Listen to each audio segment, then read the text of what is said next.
Hello, आज हम लोग पढ़ेंगे प्रोटीन के बारे में। देखेंगे प्रोटीन हमारे शरीर के लिए क्या प्रॉफिट पहुंचाती है। तो प्रोटीन हम लोग को प्रोटीन का सेवन करना चाहिए, क्योंकि प्रोटीन के सेवन करने से हमारे शरीर में वृद्धि होती है, शरीर में ऊर्जा बनती है और हमारे शरीर को रोग से बचाती है।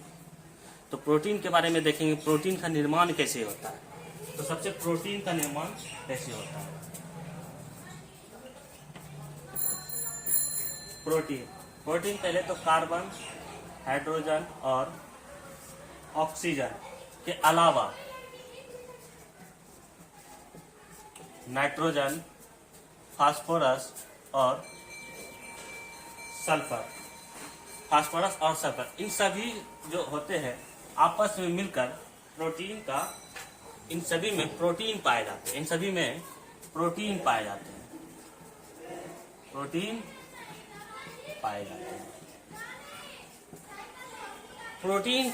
का निर्माण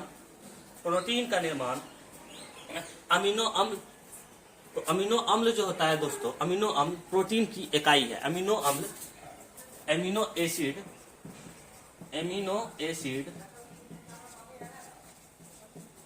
प्रोटीन की यूनिट है। इसका निर्माण अमीनो अम्ल से होता है। प्रोटीन का निर्माण अमीनो अम्ल से होता है। देखिएगा दोस्तों, एक उदाहरण देते हैं। ये C है, तो यहाँ हो गया CH3, ये NH2, ये COOH और ये आपका हो गया H।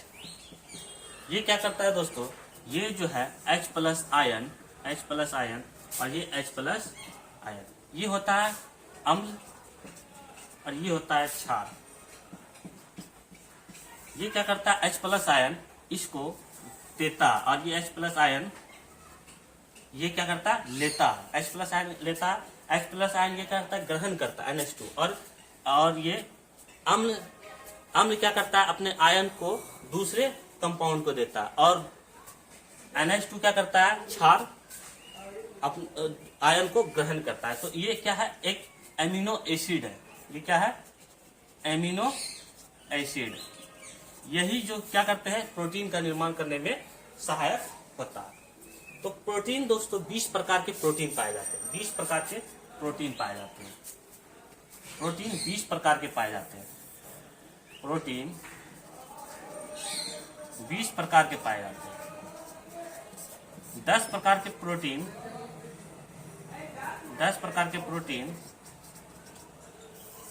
के प्रोटीन हमारे शरीर में संश्लेषण करने में ही प्रोटीन का निर्माण हो जाता है। संश्लेषण करने में होता है प्रोटीन का निर्माण हमारे शरीर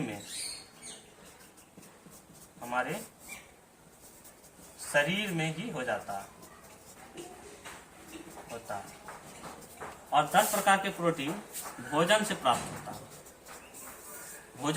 होता है। 10 प्रकार के प्रोटीन का मुख्य कार्य क्या होता है, तुरंत हमारे शरीर में वृद्धि और विकास लाना। प्रोटीन का जो होता है, प्रोटीन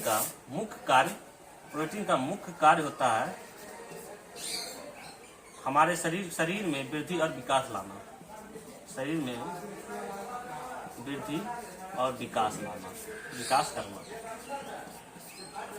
विकास करना। देखिएगा दोस्तों, प्रोटीन का निर्माण कोशिका में ही हो जाता है। प्रोटीन का निर्माण कोशिका में भी होता है। तो कैसे होता है, यहाँ पे देखिएगा कोशिका में कैसे होता है। तो कोशिका में देखिएगा, यहाँ पे ही दिखाते हैं कोशिका में कैसे होता है। जैसे ये क्या है, केंद्रक है।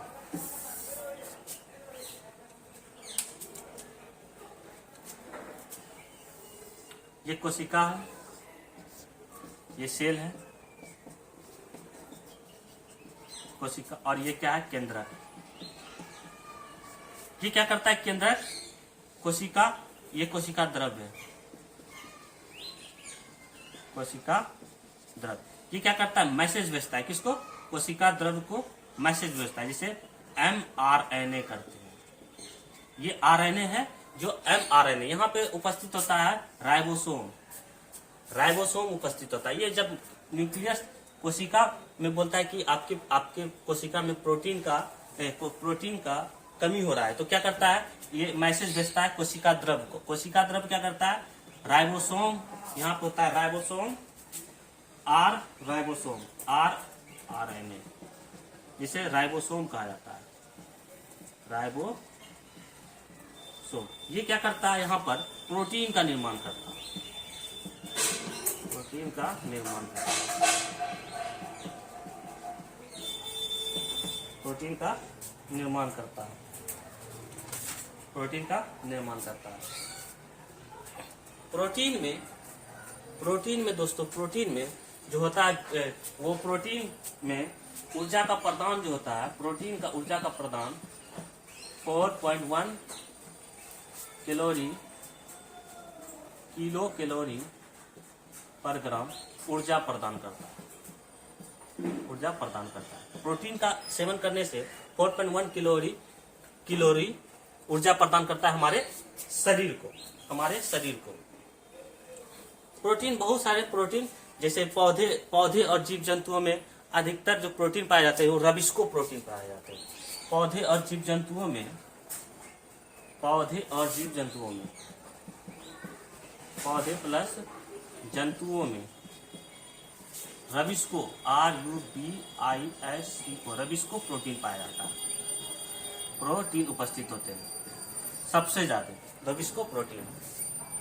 एक प्रोटीन होता है केरोटीन प्रोटीन, सबसे इंपॉर्टेंट है केरोटीन प्रोटीन। केरोटीन प्रोटीन की कमी के कारण हमारे बाल झड़ने लगते हैं, बाल पकने लगते हैं, बाल की और केरोटीन के कारण जंतुओं में सींग होता है, सींग वगैरह सब केरोटीन के कारण होता है। तो केरोटीन प्रोटीन के बारे में जानेंगे कि केरोटीन प्रोटीन, एक है केरोटीन प्रोटीन, इसके कारण क्या होता है, इसके कारण केरोटीन प्रोटीन के कारण बाल भरना, जंतुओं में सींग होना, जंतुओं में सींग वगैरह सब जो होता है वो केरोटीन प्रोटीन के कारण। बाल जो बढ़ता है, बाल पकना, बाल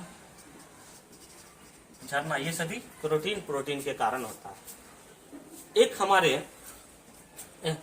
प्रोटीन होते हैं जो जीव जंतुओं के विष में पाए जाते हैं, पॉइजन में पाए जाते हैं। तो जीव जंतुओं जो जैसे सांप वगैरह सब होता है दोस्तों, सांप वगैरह सब में जो पॉइजन पाया जाता है वो प्रोटीन से भरपूर होता है। प्रोटीन से ही पॉइजन का निर्माण होता है, विष का निर्माण होता है, जिसे स्पाइक प्रोटीन कहा जाता है, जिसे स्पाइक प्रोटीन कहा जाता है। ये जो है प्रोटीन है, जैसे ये हो गया, ये हो गया, ये हो गया, ये अंदर वाला भाग विष है, इसके बाहरी जो परत जो बनता है ये प्रोटीन होता है। जैसे कोरोना वायरस सब जो देखे होंगे, कोरोना वायरस का जो नाम जो सुने होंगे, तो इस टाइप का वायरस था और ये प्रोटीन से निर्माण हो रहा था, प्रोटीन से इसका निर्माण हो रहा था, इसकी आकृति प्रोटीन से निर्माण हो रहा था। तो स्पाइक प्रोटीन पाया जाता है जंतुओं के विष में। अब देखिएगा, हम लोग भोजन संग्रहालय, फूड ऑफ स्टोरेज, कौन सा फूड में कौन सा प्रोटीन उपस्थित होता है ये भी देखेंगे दोस्तों। तो अंडे में जो है एल्बुमिन विटामिन पाया जाता है, अंडे में एल्बुमिन विटामिन पाया जाता है, और अनाज में ग्लूटीन विटामिन पाया जाता है। अनाज जो हम लोग खाते हैं उसमें कौन सा विटामिन होता है, ग्लूटीन विटामिन होता है। और जो हम लोग मटर जो खाते हैं वो फिशोल्यूलिन विटामिन, और दूध जो पीते हैं उसमें कैसीन विटामिन पाया जाता है, कैसीन विटामिन पाया जाता है। ये सभी विटामिन सबसे इंपॉर्टेंट है। विटामिन हम लोगों के शरीर में विकास और वृद्धि मेनली कार्य करता है, शारीरिक में वृद्धि करना और विकास करना। वृद्धि विकास दो अलग चीज है दोस्तों। वृद्धि हमारे शरीर को ग्रोथ कराता है और विकास जो हमारे शरीर में संरचनाओं का अलग वृद्धि करता है। तो ये सभी हम लोग जान लिए विटामिन के बारे में, जो सबसे इंपॉर्टेंट वाली बात था। और ये क्या करता है, विटामिन हमारे प्रतिरोधक क्षमता को बढ़ाता है, हमारे में प्रतिरोधक क्षमता को बढ़ाता है, इंटेंसिटी को बढ़ाता है। तो आज विटामिन के बारे में इतना ही देखते हैं दोस्तों। बस आज के लिए धन्यवाद। बस आगे सहायता करते रहिए, शेयर कीजिए, लाइक कर दीजिए। एंड